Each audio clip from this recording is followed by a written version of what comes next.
Mazuma TV back with some more boxing talk, man. What's going on, y'all? Shout out to Mazuma Nation. Shout out to the Mazuma Mob, man. We back in the building, man. Finally at home. I think this is like my first at-home video. You know, I'm usually on the move when I post my morning videos and stuff like that. But it's Sunday. You know what I mean? I cleared up a lot of my stuff real early in the morning. So, and I also just did a live with Southpaw TV, man. Check out my community page and go click the link, man, to check out the quick little chop up I did with Southpaw TV talking about this week's boxing. You know what I mean? The news that's going on right now: NWA, Errol Spence, Terrence Crawford, Bo Mack, Chris Eubank Jr. versus Liam Smith.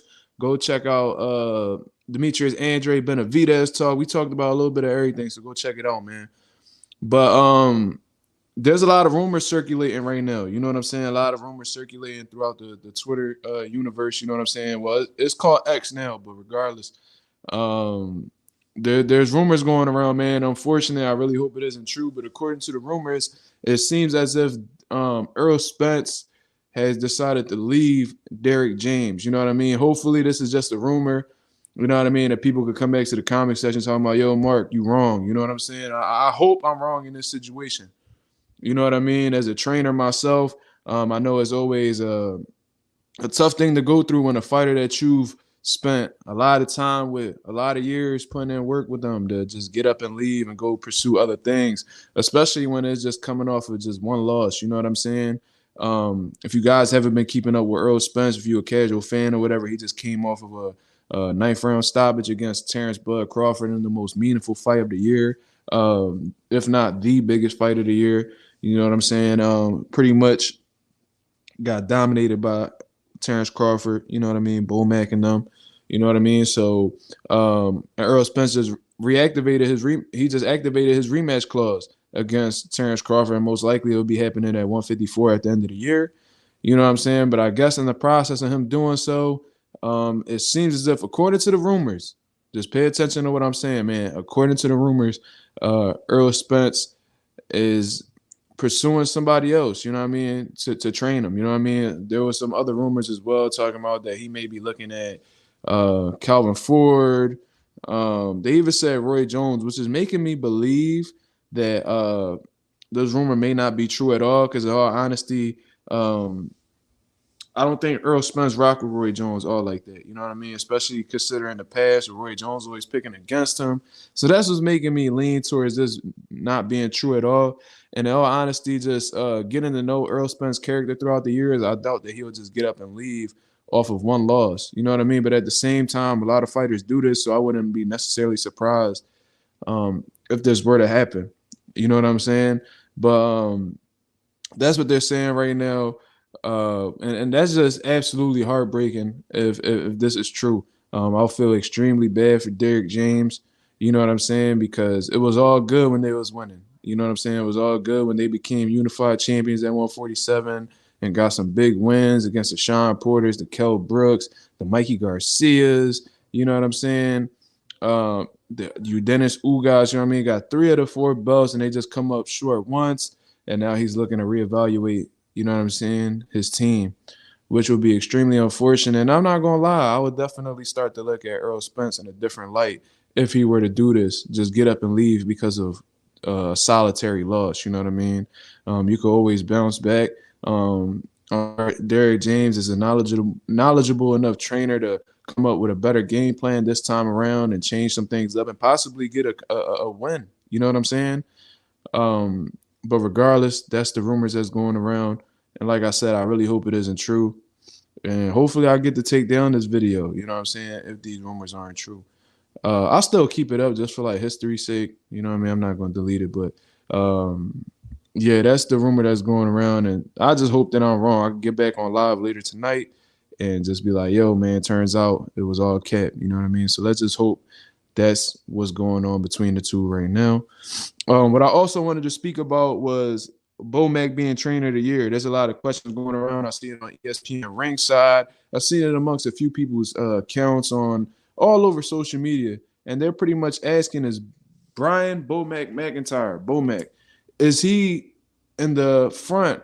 Is he in the lead for trainer of the year this year? And my answer in all honesty is of course, no doubt. You know what I'm saying? Hands down, Bomac is the trainer of the year. You know what I mean? I don't want to discredit the people that helps him get the things together. You know what I mean? He has other trainers that help him out alongside him. So I'm gonna just say Bomac and his team. Um, this guy's camp is amazing, man. They really got a great system going on over there in Omaha. Um, and they've been putting on some spectacular performances, man. Some spectacular performances. They got some great fighters. You know, they got the Keyshawn. I believe they still work with Keyshawn Davis. Of course, Terrence Crawford. They got Steven So Cold Nelson. And these guys have been they've been on a roll, man. The momentum is definitely on their side. They definitely running it up. And it was an unforgettable performance that Terrence Crawford put on, man. And you can't just say that it was all Crawford that was responsible for this. You definitely got to give Bomac his flowers as well, man, because a lot of people will crumble in them, and when them lights get bright like that. And Bomac gave some great instructions. He stood poised, he stayed composed, and helped lead his fighter to victory, man. You know what I mean? A lot of people only talk about the fighter's perspective, but as a trainer, there's a lot of pressure on you as well, because when you rack up a couple losses or you get one big loss, your reputation starts to fumble and go down the drain. You know what I mean? Starts to look a little bit shaky for you, and then your fighters might be looking at you sideways. So there's a lot of pressure to put on great performances consistently, and that's something that Derrick James had said as well before this loss against Bomac. You know what I'm saying? So hands down, Bomac is trainer of the year, and especially what he just did against Chris Eubank. Congratulations to Bomac on this performance as well, man. I believe he took Chris Eubank in the middle of his camp going into this rematch against Liam Smith.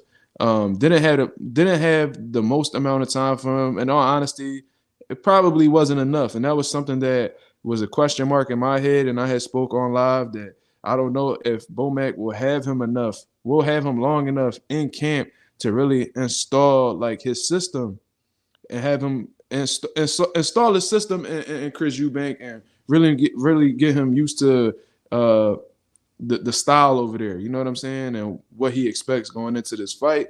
But in all honesty, man, Chris Eubank rose to the occasion. Definitely wasn't scared. He stepped up to the plate. Great combination of punching, great uppercut that was landing on the money consistently throughout the fight. It was actually responsible for one of the knockdowns. And just overwhelmed him with accumulation, man. Stood in the pocket, definitely wasn't afraid of him. And that speaks a lot to Chris Eubank Jr.'s character, because when you get knocked out like that, especially when you don't have no tune-up in between, a lot of people start to doubt themselves and question their chin and their punch resistance. Like, can I actually take a punch anymore? And because of that, they could become more cautious. And we see this all the time. Like, we seen this with Rolly. You know what I mean? After he got knocked out by Gervonta Davis and then got stopped and sparring by Joanne Ingram, when he fought Barroso in that world title fight, he seemed extremely hesitant to engage with the man. You know what I'm saying? And you could tell he was timid at points. We see it with Anthony Joshua ever since he got knocked out by Andy Ruiz. We see it throughout the entire boxing world. We see it. It's very common amongst fighters after a knockout loss. They become discouraged and they're just not the same mentally. You know what I'm saying? But in all honesty, Chris Eubank, it seemed like he forgot everything. You know what I mean? That could play to Bomac's teachings as well. You know what I mean? Because I remember Bomac saying back then that he tells all his fighters to not fear anyone but God. You know what I'm saying? So, and a big part of training fighters, in all honesty, is helping them improve psychologically as well from a mental aspect, really believing in themselves, believing in their team, believing in their training.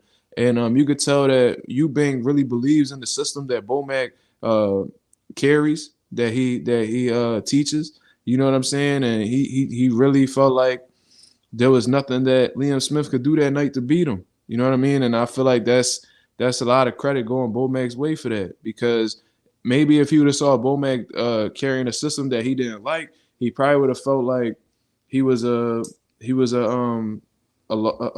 fighter that was going to not do well. You know what I mean? Not be successful.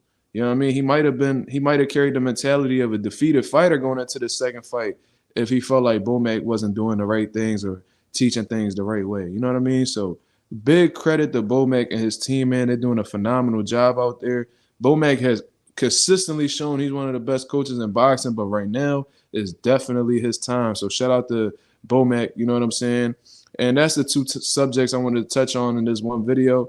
I really hope that the rumors in regards to Errol Spence and Derrick James breaking up in the boxing world is not true. And